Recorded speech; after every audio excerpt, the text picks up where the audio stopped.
kasih itu yang terbesar. Biar kasih Yesus yang sempurna itu bertata. Ubahkan kami semuanya. Love changes the heart. Terima kasih Tuhan. Sampaikan sabdamu, sembunyikan hambamu di balik salibmu. Dalam nama Yesus. Haleluya. Amin. Puji Tuhan. Saya merasakan waktu berdoa tadi ini, bahwa ada di antara kita yang merasa nggak layak di hadirat Allah. Mungkin perasaan itu berfondasi. Mungkin Anda sudah melakukan sesuatu.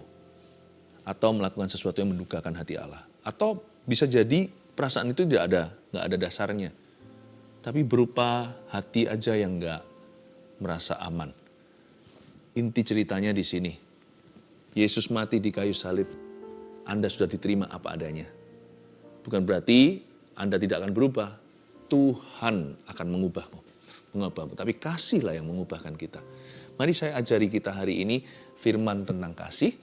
Kita buka bersama-sama di 1 Korintus pasal 13 ayat 1-4. Beri judul kasih itu sabar.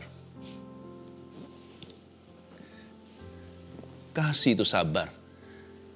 Jaga-jaga jikalau ada di antara kita yang merasa Tuhan itu masih marah sama Anda. It's not true. Tuhan itu sabar. Bisa marah tapi nggak gampang murka. Allah kita itu sabar.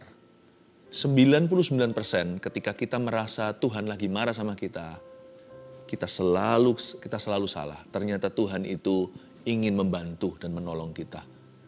Tuhan itu tidak marah sama Anda. Saya ulang lagi, saya rasa Roh Kudus suruh saya menyampaikan ini sekali lagi ke telinga Anda. God is not angry with you. Tuhan itu sabar, Allah itu kasih. Tapi kita baca dulu ayatnya, supaya kita belajar menjadi seperti Dia. 1 Korintus 13, ayat 1-4 bunyinya, sekalipun aku dapat berkata-kata dengan semua bahasa manusia dan bahasa malaikat, tetapi jika aku tidak mempunyai kasih, aku sama dengan gong yang berkumandang dan canang yang gemerincing. Sekalipun aku mempunyai karunia untuk bernubuat, dan aku mengetahui segala rahasia dan memiliki seluruh pengetahuan, dan sekalipun aku memiliki iman yang sempurna untuk memindahkan gunung, tetapi jika aku tidak mempunyai kasih, aku sama sekali tidak berguna. Dan sekalipun aku membagi-bagikan segala sesuatu yang ada padaku, bahkan menyerahkan tubuhku untuk dibakar, tetapi jika aku tidak mempunyai kasih, sedikit pun tidak ada faedahnya bagiku. Ayat 4, kasih itu sabar, kasih itu murah hati, ia tidak cemburu, ia tidak memegahkan diri dan tidak sombong. Berhenti di situ, sisa ayat baca sendiri. Tapi saya bahas ayat 1 sampai ayat 4. Definisi kasih yang saya mau jelaskan sedikit saja cukup. Kita hayati satu persatu ya. Daripada banyak-banyak dangkal semua, mending satu tapi kita dalami. Karena satu ini adalah pembukaannya. Kasih itu sabar, itu yang jadi judul tema kita hari ini. Sebenarnya orang yang sabar itu seperti Tuhan. Kalau kita mau menjadi seperti Kristus, kita harus panjang sabar. Tapi orang sabar nanti ujungnya kesal. Kata dunia sih begitu. Jangan bersandar pada pengertianmu sendiri. Karena pikiran manusia itu menyesatkan. Orang sabar itu malahan dicinta dan dibela Tuhan. Tuhan sayang sama orang yang sabar. Orang yang sabar itu dieman sama Tuhan, disayang. Jadi Tuhan yang berkepentingan. Karena orang sabar itu langka di dunia ini. Kasih itu sabar. Sebelum kita bicara tentang murah hati, tidak cemburu, tidak memegahkan diri, tidak sombong, lalu lanjutan di bawahnya masih banyak, tidak melakukan yang tidak sopan, tidak cari keuntungan sendiri dan sebagainya. Hidangan pembukanya itu kesabaran. Sebab kalau sampai kasih itu tidak bermula sabar, semua buyar. Lawan kata sabar di sini adalah kasar. Kalau belum apa-apa kita sudah kasar sama orang. Nggak mungkin kita bisa murah hati sama orang itu. Nggak mungkin kita bisa bangga atas keberhasilannya alias tidak cemburu. Nggak mungkin kita bisa rendah hati. Kalau sudah bentak-bentak, sudah marah biasanya pakai ancaman. Ya, nggak mungkin kita bisa melakukan apa yang sopan kalau kita sudah kasar di depan. Makanya kasih itu sabar. Dari semua definisi kasih, yang pertama-tama ditaruh nomor 1 adalah kesabaran. Ya. Kalau nggak sabar, udah percuma sisanya. nggak akan kejadian. Makanya orang yang sabar itu sangat-sangat dicinta sama Tuhan dan dibela. Ya, dan sabar ini banyak salah pengertian. Banyak di antara kita tidak sedikit yang mengira bahwa namanya orang sabar itu orang lamban. Sabar itu nggak ada hubungannya dengan speed atau kecepatan. Setahu saya ya, orang yang sabar itu malah tak-tak kerjanya. Malah gesit dalam kehidupan. Apa hubungannya orang sabar dengan orang lamban? Nggak ada hubungannya. Salah tafsir kita akan firman Tuhan. Sabar itu sikap hati. Sabar itu bukan performa kerja. Sabar itu bukan IQ. Sabar itu adalah suatu komitmen di dalam hati kita untuk belajar mengalah. Demi kepentingan yang lebih besar.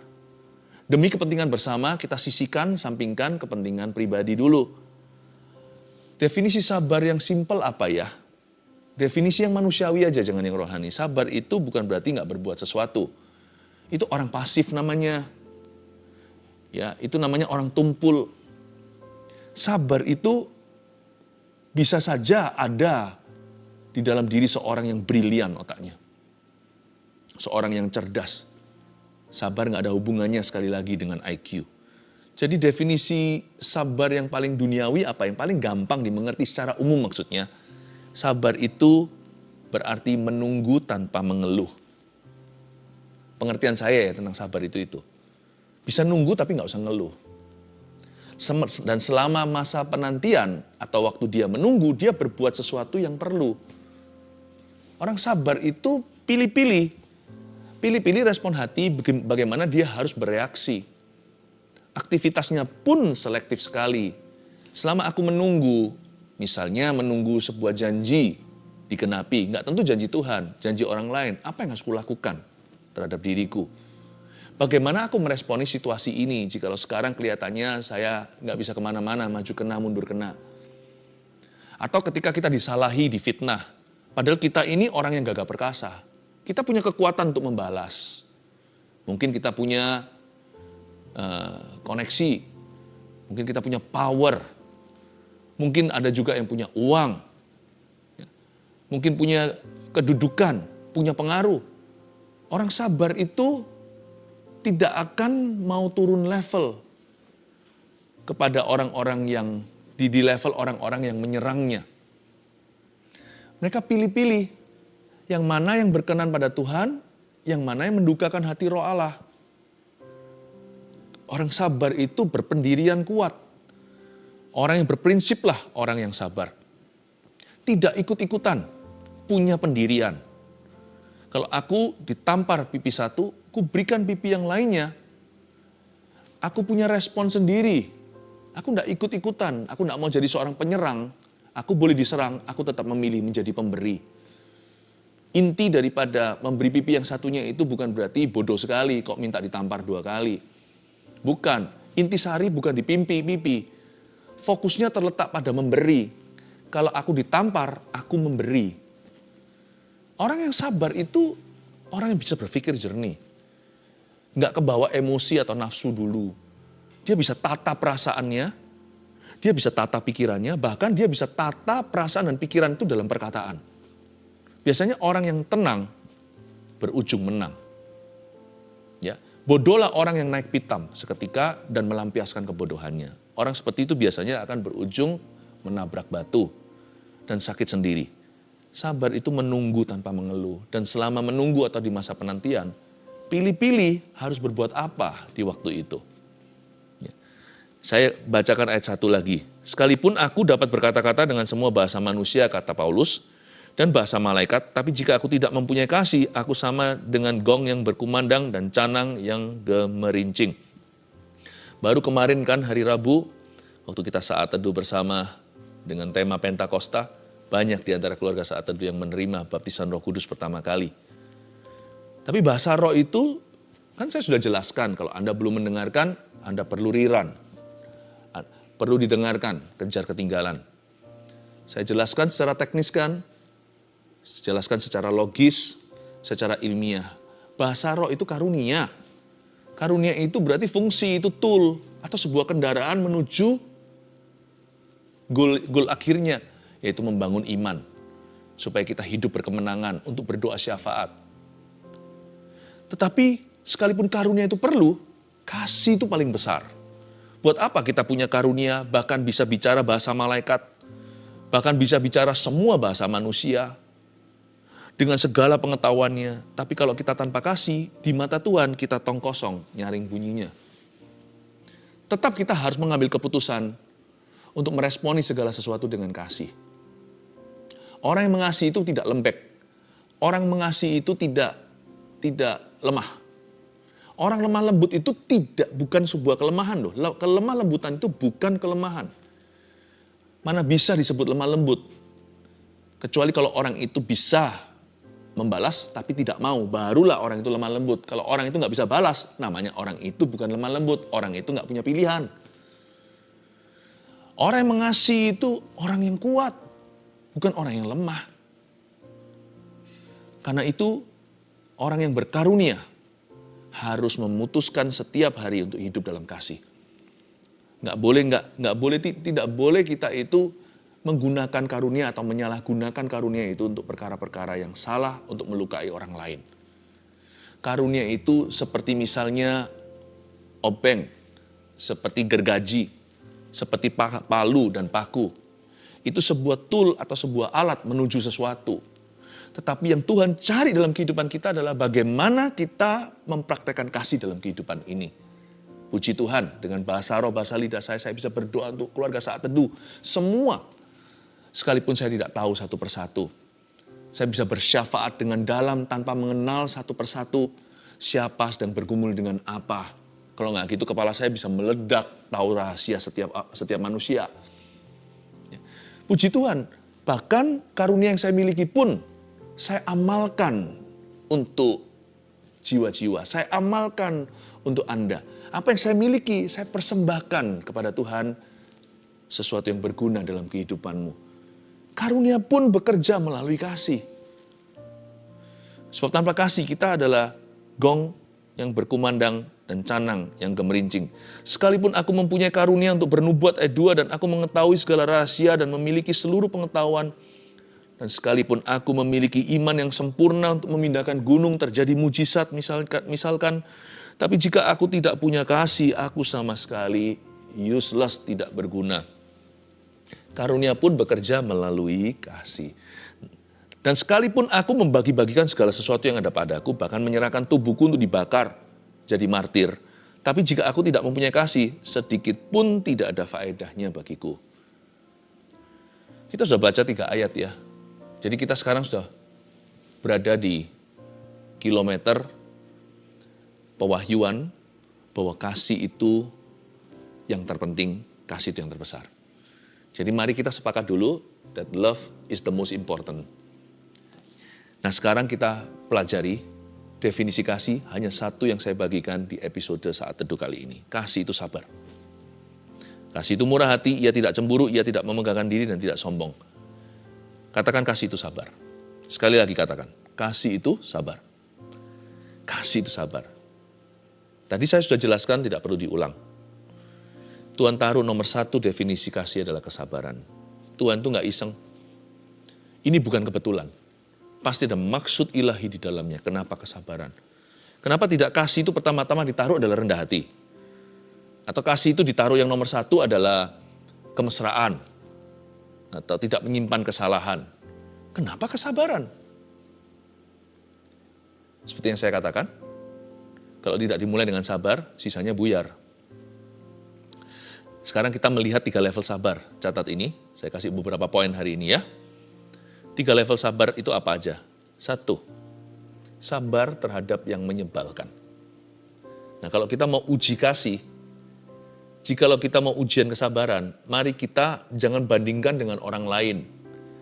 Sama aja kalau bandingin dengan orang lain, kadang-kadang kita menang, kadang-kadang kita kalah. Tapi kalau kita bandingkan dengan kebenaran, maka kita akan diubahkan.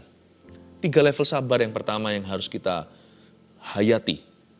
Hayati dengan seksama dan amalkan. Kita jalankan, kita praktekkan, kita lakukan. Dan minta kuasa Roh Kudus membantu kita. Bukankah roh di dalam kita lebih besar daripada roh di dalam dunia? kita harus sabar terhadap yang menyebalkan. Belajar dari Yesus. Tuhan Yesus waktu 3,5 tahun itu memuridkan murid-muridnya. Ini orang-orang tegar tengkuk, sama seperti kita. Susah banget gitu loh, kadang-kadang sebel gitu. Kok nggak ngerti-ngerti? Pernah sekali Tuhan Yesus sampai secara verbal nyatakan, berapa lama lagi aku harus tinggal dengan kamu, angkatan yang kurang percaya? Berapa lama lagi kamu akan begini? Bukankah aku sudah beritahu? Pernah sekali lagi Tuhan Yesus lagi bicara sebuah perumpamaan atau ilustrasi tentang ragi orang Farisi. Mereka kira Yesus cari roti. Aduh. Ya. Lalu Tuhan Yesus berkata, belumkah kau memahami? Aku nggak maksudnya roti. Masa kamu lupa sih? Waktu 5 roti 2 ikan, berapa orang makan? 5.000 guru. Waktu itu ada 4.000 orang yang kasih makan, berapa bakul sisanya? 7 guru. Masa aku bicara tentang ini? Masa kamu belum ngerti-ngerti sih? Kok nggak pinter-pinter? Yang kumaksudkan di sini adalah ahli Taurat. Yang kumaksudkan adalah kemunafikan. Tuhan Yesus itu diuji kesabarannya sama orang-orang seperti kita. Waktu di Galilea sama 12 muridnya. Orang-orang yang menyebalkan pasti ada di sekeliling kita. Kalau nggak ada, mungkin kita lah orangnya. Ya. Sabar terhadap yang menyebalkan. Tapi dalam cerita Injil, sekalipun Yesus mengeluhkan sekali-kali dan berkata, lu orang kalian itu kok begini terus ya, kapan majunya? Selalu berakhir setiap episodenya, Yesus sabar lagi. Makanya Tuhan itu panjang sabar. Artinya sabar, sambung sabar, ditambal terus sabarnya. Kita harus gitu mau gak mau. Mau gimana lagi? Mau ngampuni 7 kali 70. Itulah jalan orang Kristen. Itulah cara anak Tuhan. Ya itulah harga yang harus kita bayar. Sampai kita mati gak berubah standar. Kita mesti sabar terhadap yang menyebalkan. Dan kadang-kadang kalau kita merasa orang lain terlalu menyebalkan, kita sudah gak bisa maju 1 kilometer lagi untuk mengampuni. 7 kali 70 sudah sampai jatuh tempo. Udah sampai ke perbatasan, udah 490. Udah gak bisa lagi tambah 1. Kita merasa kita sudah terlalu menerima orang itu. Kita sudah terlalu toleransi dengan kelemahannya. Waktu kita sudah gak tahan lagi, ingatlah Tuhan merasakan yang sama dengan Anda. Hai orang berdosa. Sebagaimana dosamu diampuni, ampunilah sesamamu. Jika engkau tidak mengampuni sesamamu, aku tidak akan mengampunimu, kata Tuhan Yesus. Kalau Tuhan bisa sabar sama kita yang menyebalkan, kita mesti sabar kepada orang lain yang menyebalkan pula. Kedua, sabar terhadap yang membosankan. Tuhan Yesus itu dinyatakan sebagai anak Allah waktu berusia 30 tahun. Kemana aja? Waktu umur 1, waktu jadi orok bayi lahir di Bethlehem sampai umur 30. Tuhan Yesus dikenal sebagai anak tukang kayu. Anaknya Yusuf. Berarti Tuhan Yesus sebelum menjadi anak Allah dinyatakan sebagai the Son of God, dia sebagai anak manusia. Suatu titel yang Tuhan Yesus pakai terus ketika mengajar atau ketika mempresentasikan dirinya. Tuhan itu gak sok-sokan. Dia berkata, anak manusia. Jikalau anak manusia datang, adakah ia mendapatkan iman? Anak manusia datang untuk melayani, bukan untuk dilayani. Humble kan? Karena Tuhan Yesus tren-trenannya gini. Bapa di sorga mengizinkan putra mahkota, anak Allah yang tunggal, menjadi anak manusia setia dalam perkara-perkara yang membosankan. Urusan kayu, prakarya, bantu papa di dunia. Ya, mungkin bantu Korah-Korah Maria. Kan setelah sang perawan Maria itu melahirkan Yesus di palungan. Kemudian barulah menikah dengan suaminya, yaitu Yusuf. Dikaruniai anak-anak kan. Jadi Yesus ada adik-adik. Mungkin Yesus juga ganti diapernya, nggak tahu zaman itu pakai apa, tentunya beda dengan zaman sekarang. Ya, mungkin bantu cuci botolnya, gelasnya, perkara yang membosankan. Sabar itu nggak tentu sama orang. Sabar itu juga dengan perkara sehari-hari. Sabar juga dengan activity, dengan tugas-tugas kita. Kalau kita mau memuliakan Tuhan, jangan hanya dalam perkara besar. Dalam perkara kecil mesti sabar. Makanya kalau di sini ada yang usianya masih studi, sabar itu artinya belajar. Kalau yang kerja, belajar untuk setia dalam perkara sederhana. Jadi orang yang bisa dipercayai, jangan melulu menuntut gaji. Atau menuntut naik gaji maksud saya. Itu sabar. Kalau kita sedang membangun sesuatu bisnis sendiri, jangan ada godaan di hati untuk mau lekas kaya. Belajar menabung pelan-pelan, itu juga bentuk memuliakan Tuhan.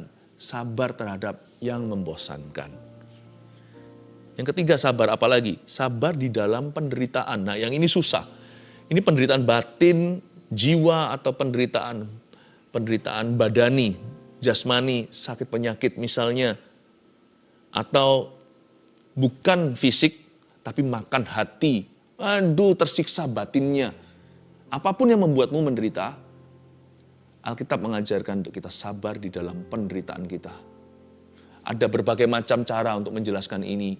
Tulisan Paulus juga mengatakan belajar untuk bersabar dalam kesesakan. Sabar di dalam penderitaan ini kita melihat pada waktu Yesus di kayu salib. Kan Tuhan Yesus mengalami itu sejak hari apa sudah ditangkap kan dijual atau dikhianati sama Yudas. Di Taman Getsemani itu Tuhan Yesus arrested atau dibawa, dikepung, lalu dibawa, lalu mulailah dihakimi, diadili, disiksa. Bagi kita kelihatannya hanya berapa hari saja. Atau ketika penyalipan tersebut ke Golgota, meskipun sudah babak belur, dipukuli sama tentara, dikasih pasang mahkota durinya, Yesus dibawa naik terus ke bukit tersebut untuk disalibkan. Itu ya, 1 menit terasa seperti selama-lamanya. Ketika seseorang menderita seperti itu, rasa tidak bisa tahan. Bukan hanya sakit fisiknya, pada saat itu Bapa pun memalingkan wajahnya terhadap putra anak tunggalnya. Anak Allah yang tunggal Yesus Kristus menjadi dosa karena kita. Makanya berseru, Eloi, Eloi, lama sabachthani. Allahku, Allahku, mengapa engkau meninggalkan aku? Terasa lama sekali ditinggalkan. Dan semua penderitaan itu.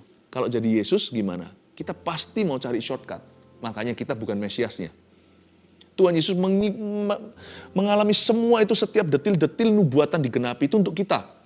Supaya sempurna tuntutan hukum Taurat di dalam diri Anda dan saya. Supaya kita tidak lagi harus memenuhi itu baru masuk ke sorga.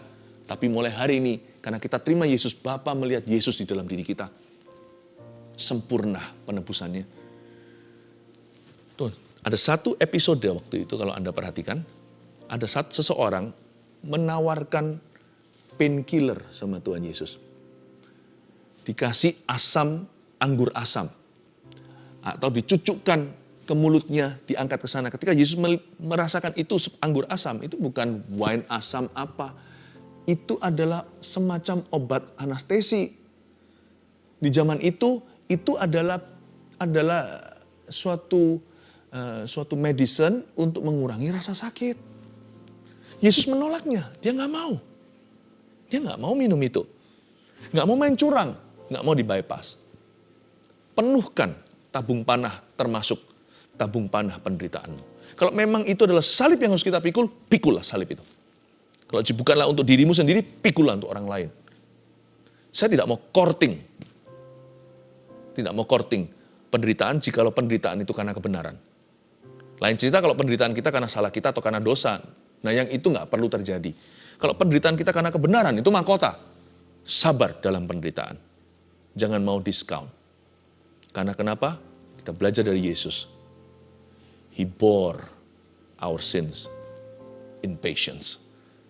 Patiently, dengan sabar, dia menanggungnya untuk kita. Kasih itu sabar.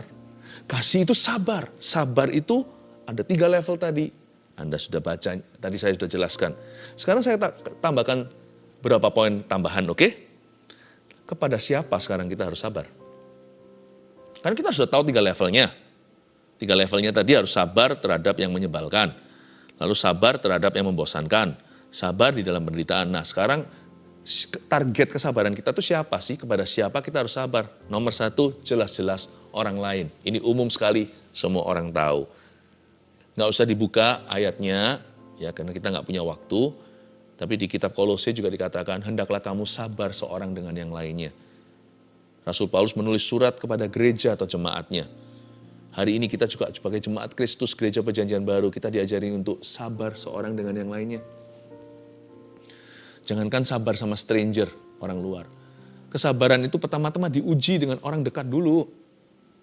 Saudara seiman, kalau kita sama saudara seiman kita nggak sabar. Di luar pasti kita orang yang nggak sabaran. Ya. Banyak orang berkata begini, wah orang itu bisa pasang topeng di dalam rumah Tuhan. Bisa sabar di sini, nggak sabar di sana. Tapi juga nggak gampang gitu. Kalau sekali-kali hanya datang dan pergi, dia bisa pasang topeng. Tapi kalau dia sudah hidup bersama, minggu lepas minggu, pelayanan bareng, meskipun tidak tinggal serumah, pasti besi menajamkan besi, manusia menajamkan manusia. Sebenarnya ujian kesabaran itu pertama-tama di dalam gerejanya. Nggak apa-apa orang belajar sabar di gereja dulu, kurang sabar di luar. Nanti kalau dia bisa sabar di sini, dia bisa sabar di situ. Ini level 1. Kepada siapa kita harus sabar? Paulus berkata, sabarlah kamu seorang dengan yang lainnya kepada jemaat di Kolose. Tulis saja, orang lain kita harus sabar. Minta roh yang sabar ya, belajar lebih sabar. Bisa nggak letakkan tangan di dada seperti ini? Bilang, Tuhan, beri aku roh yang sabar. Katakan, beri aku roh yang sabar. Saya juga mau. Yang kedua, kepada siapa kita harus sabar? Diri sendiri. Believe it or not. Ada orang yang mahir ampuni orang lain, tapi kalau dia sendiri yang buat salah, wah, selama-lamanya dia akan mengingat kesalahannya. Kalau Anda hutang sama orang, ya jangan lupakan hutang Anda ya harus dibayar. Jangan, aku sudah ampuni diriku sendiri. Ini bukan bicara soal fisik ya, ini bicara soal memori. Bicara soal perasaan tidak layak, tertuduh yang terlalu lama. Tertuduh itu nggak berguna soalnya, nggak membuat kita bertobat. Kalau kita bertobat ya sudah, nasi udah jadi bubur dimakan. Apapun konsekuensinya dijalani. Tapi ampuni dirimu sendiri supaya bisa move on dan fokus pada perbuatan kebenaran. Daripada kita memukul-mukul diri sendiri dan menyiksa diri sendiri, lebih baik kan kita bertobat saja dan tinggalkan dosa kita. Daripada kita menyesal-menyesal tanpa ujungnya, mendingan menyesal sekali dan sungguhan, kalau perlu nangis beneran di kaki Tuhan. Setelah itu keesokan hari, belajar dari kesalahanmu dan berubah. Tinggalkan dosa lamamu, dan mulai hari ini belajar berbuat benar. Itu lebih berguna daripada 1 tahun merasa bersalah terus, tapi yang gak berubah. Penting sekali untuk bisa menerima diri sendiri. Kita harus sabar sama diri sendiri. Sekali lagi saya mengutip kata-kata Paulus di Filipi, bukannya aku ini sudah sempurna, tapi aku mengejar itu. Kulupakan yang lalu dan mengarah pada tujuan, berlari-lari kepada panggilan sorgawiku, yaitu mahkota kebenaran. Bukan aku seolah-olah sudah sempurna, tapi aku berlari pada tujuan. Aku lupakan apa yang di belakang, tapi berlari ke depan. Yang dimaksudkan oleh Paulus di sini adalah bahkan Paulus pun belajar untuk bisa menerima kegagalannya. Aku tidak sempurna, tapi aku lupakan yang lalu. Aku menuju apa yang di hadapanku. Ya. Berbuat seolah-olah mengejar kesempurnaan. Aku pun belum sempurna. Dari kata-kata Paulus ini bagus. Paulus menulis di surat itu a healthy self-image atau gambar diri yang sehat. Dia berkata, aku harus sabar sama diriku juga. Karena diriku ini ada yang cinta. Diriku ini ada yang mati untuknya. Namanya Yesus. Kita tidak berhak melukai diri sendiri atau mengutuki diri sendiri. Kenapa? You don't own you. Anda tidak memiliki dirimu sendiri, saya tidak memiliki diri saya sendiri. Kita ini sudah ada yang punya. Udah ditebus dengan darah. Kita ini karya penebusan. Berarti dulu milikku. Ya, tapi sekarang sudah ditebus oleh darah Yesus, sekarang miliknya. Ya, hidupku bukannya aku lagi, tapi Dia di dalamku. Tapi Yesus yang ada di dalam diri kita. Kita harus sabar sama diri sendiri. Tapi ini bukan menjadi alasan untuk kita terus berbuat dosa juga. Karena ayat ini atau pengertian ini tidak bisa dimanipulasi atau tidak boleh diselewengkan. Tapi pada orang-orang yang suka merasa tidak layak, yang forever and ever, amin, selama-lamanya tidak pernah merasa diterima sama Tuhan, melulu Tuhan itu marah sama aku. Sebenarnya bukan Tuhan yang marah sih, menurut saya sih Anda yang marah sama diri sendiri. Forgive yourself, move on, dan belajarlah berbuat apa yang menyenangkan Tuhan. Ketiga, kita harus sabar sama siapa lagi, ayo? Kita harus sabar sama waktu Tuhan. Waktu Tuhan. Saya jadi ingat kata-kata pemazmur di Mazmur 27 bunyinya begini. nantikanlah Tuhan. Kuatkanlah dan teguhkan hatimu, nantikanlah Tuhan. Diulang lagi, pembuka penutup, nantikanlah. Di tengah-tengah suruh kuatkan dan teguhkanlah. Menantikan Tuhan, kita harus sabar sama waktu Tuhan. Karena waktu Tuhan tidak sama dengan waktu kita. Dan waktu kita menanti di depan, menanti di belakang, di tengah-tengah, kita harus ingatkan diri sendiri untuk teguhkan dan kuatkan hati. Jangan mudah kecewa sama Tuhan, jangan mudah putus asa. Kita mesti sabar sama waktu Tuhan. Kadang-kadang waktu Tuhan datang begitu cepat. Kita tidak menyadari, kita harus berjaga-jaga dan waspada. Bisa datang seperti pencuri di malam hari. Artinya bisa saja tiba tanpa kita duga. Tapi waktu Tuhan juga bisa terkesan lambat. Karena kita merasa ready, nggak tentu Tuhan lebih kenal dirimu. Mungkin kalau diberikan sekarang jawaban doa itu malah menyesatkan Anda.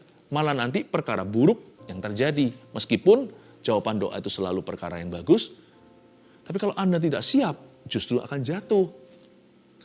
Karena itu belajar percaya sama Tuhan. Karena waktu Tuhan itu yang paling baik dan paling benar. Segala sesuatu hanya indah pada waktunya. Pada siapa kita harus sabar? Coba kita review. 1, orang lain. 2, diri sendiri. 3, waktu Tuhan. Semoga kita semuanya menjadi orang yang semakin sabar di dalam hidup ini. Mari kita letakkan tangan kita di dada kita. Katakan seperti ini, Tuhan berikan kepadaku roh yang sabar. Haleluya.